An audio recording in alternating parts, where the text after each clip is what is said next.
दाखवते 200 ml टाकलं. आता 550 ml टाक. किती झाले 250 ml म्हणजे पावशेर. हा मग आणखी पावशेर टाकलं तर अर्धा लिटर भरेल ना. मग आणखी पावशेर टाक. हे 200 ml भरलं. हा टाक. हा आता त्याच्यात आणखी किती मावणार 50 ml. Very good. हे बघा अर्धा लिटर आहे की नाही.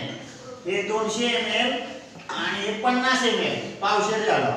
आणि हा अर्धा लिटर 500 ml चा. तर हे दोनदा हे मापचे दोनदा याच्यात टाकलं तर हे 500 ml म्हणजे अर्धा लिटर झालं. आणि हे किती लिटरचे आहे 1 लिटरचं.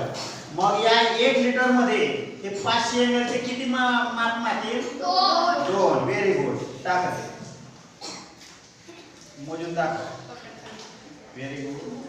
आणखी किती मागतील 1. बर पूर्ण भरायचं. शाबास.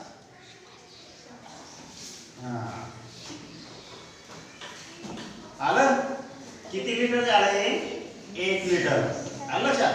अशा पद्धतीनं 1000 ml म्हणजे किती 1 लिटर आणि 500 ml म्हणजे अर्धा लिटर आणि 250 ml म्हणजे पावशेर. आलं लक्षात. आणि हे 100 ml आहे म्हणजे हे 100 ml किती मावतील याच्यात 10 मावतील याच्यात 5 मावतील. आलं लक्षात.